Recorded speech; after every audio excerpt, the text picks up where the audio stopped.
Selamat pagi bosku, jumpa kembali bersama saya Cecilia dari Pilar Mas Investindo Sekuritas. Touch your heart, touch your profit.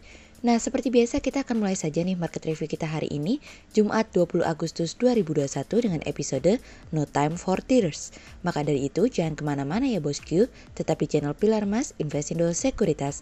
Touch your heart, touch your profit. Pionir Sekuritas Channel di Indonesia.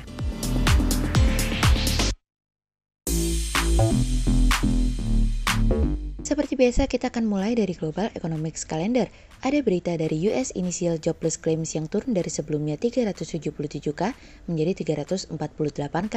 Kemudian ada dari US Continuing Claims yang turun dari sebelumnya 2.899K menjadi 2.820K.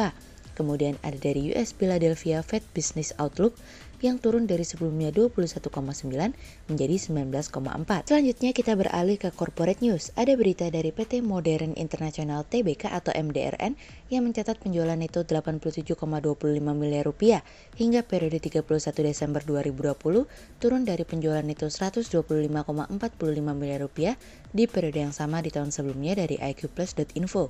Kemudian ada dari PT Era Graha Realty Tbk atau IPAC yang berhasil meraup laba bersih sebesar 1,02 miliar rupiah hingga periode 30 Juni 2021, usai mencatat rugi bersih 1,40 miliar rupiah di periode yang sama di tahun sebelumnya dari iqplus.info.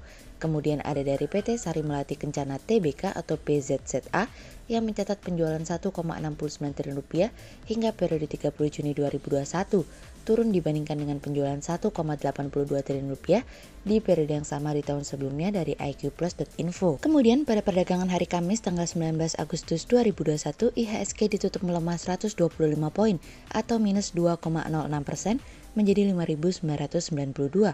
Sektor keuangan, energi, kesehatan, transportasi, konsumer non-siklikal, industri dasar, teknologi, industrial, properti, infrastruktur, konsumer siklikal bergerak negatif dan mendominasi penurunan IHSG kali ini. Investor asing membukukan pembelian bersih sebesar 309 miliar rupiah. Kemudian kita akan masuk ke market review kita hari ini. Cerita hari ini akan kita awali dari Cina terus menekan. Nah, kali ini sebuah berita kembali datang khususnya dari pemerintah Cina nih bosku, yang dimana pemerintah Cina kembali mengeluarkan peraturan baru terkait dengan kebijakan-kebijakan yang dapat menekan perusahaan Cina. Alhasil, perusahaan Cina seperti Tencent Holding dan Alibaba Group Holding mengalami penurunan lebih dari 6% pada perdagangan kemarin. Cina terus kembali membuat regulasi yang lebih menekan perusahaan teknologi, pendidikan, hingga game. Dari sisi Didi Global Inc., Cina sedang memastikan agar hak pengemudi untuk perusahaan online dapat terpenuhi serta akan meningkatkan pengawasan industri streaming secara langsung. Hal ini yang membuat para pelaku pasar dan investor mulai kembali menarik dananya dari pasar ekuitas yang terfokus pada saham-saham perusahaan Cina. Sejauh ini, dana keluar dari perusahaan-perusahaan Cina tersebut sudah hampir senilai 4,9 miliar dolar dan berpotensi untuk bertambah besar apabila Cina terus menggalakkan kampanye terkait dengan regulasi yang ada. Dalam rentang waktu 6 bulan, Nasdaq Golden Dragon China Index yang dimana di dalam indeks tersebut terdapat 98 perusahaan yang terdaftar di Amerika telah mengalami penurunan 52%. Tidak hanya masalah regulator saja nih bosku, namun Cina juga menyampaikan kemarin bahwa masyarakat Cina yang kaya harus memberikan kembali kesempatan kepada masyarakat lainnya untuk merasakan kemakmuran bersama. Sejak Xi menjabat menjadi presiden sejak 2012, memang dirinya menginginkan untuk dapat mengakhiri kemiskinan dan membangun masyarakat yang sejahtera, serta memperkuat tata kelolanya. Pejabat juga berjanji untuk memperkuat regulasi dan penyesuaian pendapatan yang tinggi, melindungi pendapatan yang legal, serta melakukan penyesuaian pendapatan yang berlebihan secara wajar, dan mendorong masyarakat yang kaya untuk dapat memberikan lebih banyak kepada orang yang berkekurangan. Tidak hanya itu saja, para pejabat juga berjanji untuk dapat memperluas masyarakat yang berpenghasilan menengah, serta melarang pendapatan ilegal yang dimana hal tersebut merupakan bagian dari keadilan dan keadilan sosial.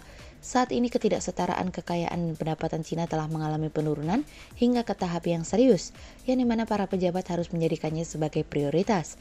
Hal ini yang membuat presidensi mengangkat masalah ini ke tahap yang lebih tinggi, di mana ini menjadi signal penting untuk arah kebijakan di masa yang akan datang.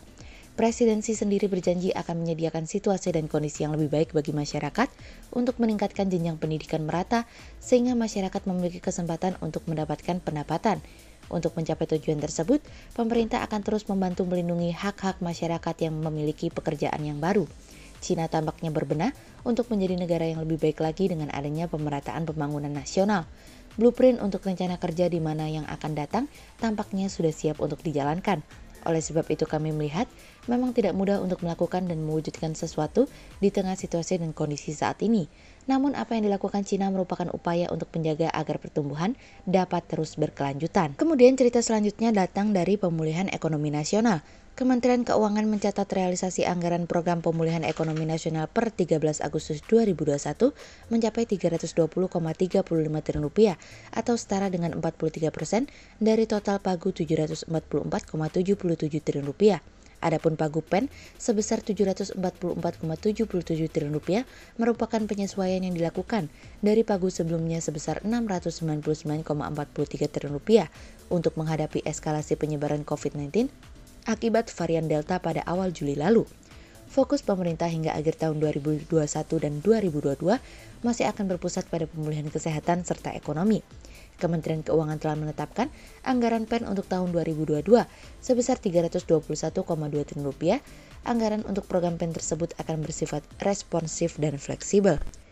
Alokasi anggaran PEN untuk pos kesehatan mencapai 115,9 triliun rupiah pada 2022.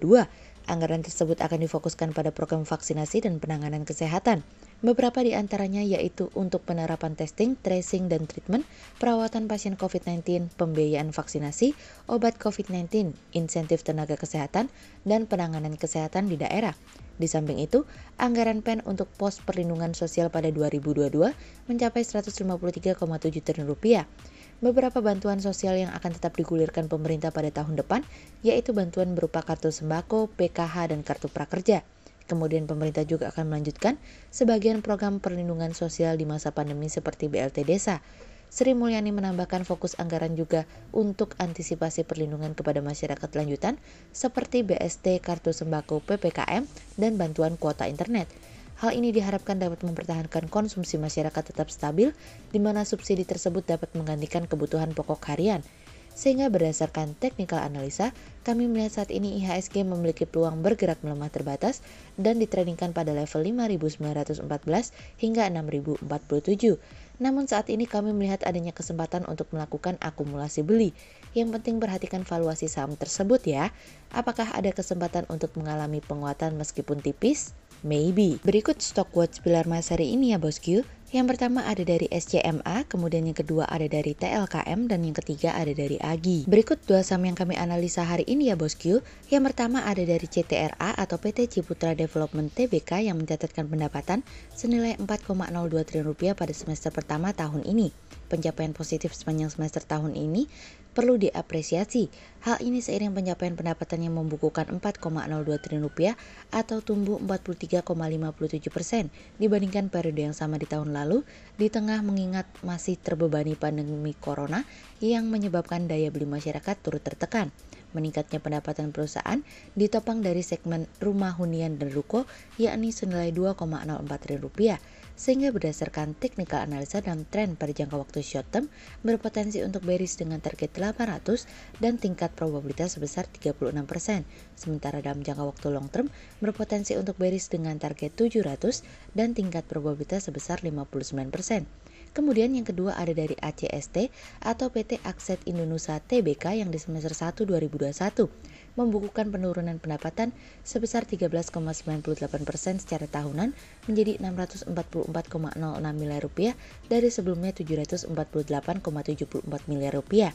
Di semester 1 2021, perusahaan mencatatkan kinerja yang belum menggembirakan, di mana pendapatan yang dibukukan mengalami penurunan sebesar 13,98% secara tahunan menjadi 644,06 miliar rupiah dari sebelumnya 748,74 miliar rupiah, sehingga rugi yang diatribusikan kepada pemilik entitas induk tercatat 153,17 miliar rupiah. Namun demikian jika dibandingkan dengan periode yang di tahun lalu, manajemen mampu memperkecil dari kerugian yang dibukukan sebelumnya, yaitu rugi sebesar 252,19 miliar rupiah. Belum membaiknya kinerja tersebut tentunya menyulitkan optimis manajemen dalam memperbaiki kinerjanya, sehingga berdasarkan technical analisa dalam tren pada jangka waktu short term berpotensi untuk bearish dengan target 220 dan tingkat probabilitas sebesar 65%, sementara dalam jangka waktu long term berpotensi untuk bearish dengan target 200 dan tingkat probabilitas sebesar 63%. Berikut kami akan menampilkan 40 saham pilihan dari Pilar Mas.